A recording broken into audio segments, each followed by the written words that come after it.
Aujourd'hui on va tester le masque Medicube. Donc comme tu peux le voir, je l'ai déjà testé auparavant. C'est un des meilleurs masques je pense que j'ai testé. J'avoue j'ai fait la grosse pigeonne là-dessus, je l'ai vu de partout sur les réseaux, du coup moi aussi je voulais le tester.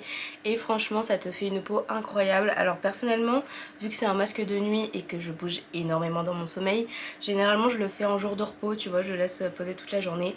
Et après ça me fait vraiment une peau qui a un espèce de glowy et tout. Et franchement elle est trop bien. Donc là j'en suis presque à la fin du produit, sachant qu'il faut en mettre quand même une certaine dose on va dire sur la tête. Comme c'est un peel-off, il faut que ce soit quand même assez épais pour justement pouvoir l'enlever. D'ailleurs en parlant de ça, une fois j'ai eu la flemme de faire ça, je suis allée me doucher, j'ai voulu l'enlever avec de l'eau. Ne jamais faire ça, voilà, je te le déconseille fortement en tout cas, parce que après ça m'a fait une espèce de fine couche sur la peau que j'arrivais pas à enlever. Genre quand je grattais comme ça j'avais du produit sous les ongles mais j'arrivais plus à l'enlever. Enfin bref, ne fais pas ça vraiment. Voilà, donc c'est vraiment texture gel, je sais pas si on voit bien, que tu appliques sur le visage en épaisse couche.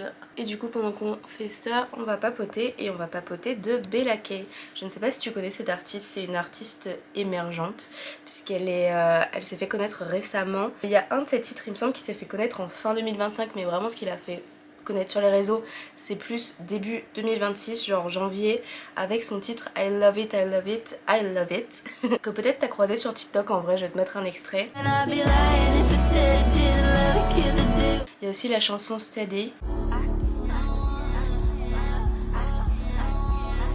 Donc la fille a 20 ans, elle est américaine et elle fait de l'indie pop. De ce qu'elle a dit en interview, ses influences c'est plus Rihanna, Sabrina Carpenter, Olivia Rodrigo et Lizzie McAlpine.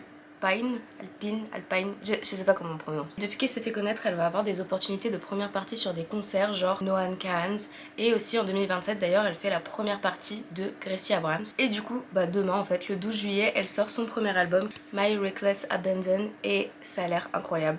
If I may. Je t'invite vraiment à regarder ce qu'elle fait parce que c'est quand même très intéressant. Personnellement j'adore ses chansons, donc j'ai très hâte d'écouter l'album demain. Pour moi c'est vraiment une artiste à suivre et à écouter, ne serait-ce que par curiosité, tu vois, pour avoir un peu une idée de ses autres titres qui eux aussi sont très bons, très bien écrits. Et pour moi c'est vraiment une artiste à suivre. Ça fait maintenant plusieurs heures que j'ai laissé sécher le masque sur moi, donc je vais tout simplement l'enlever. C'est pour ça que c'était important de mettre quand même pas mal de doses pour que ce soit plus simple du coup, voilà, à enlever si j'y arrive.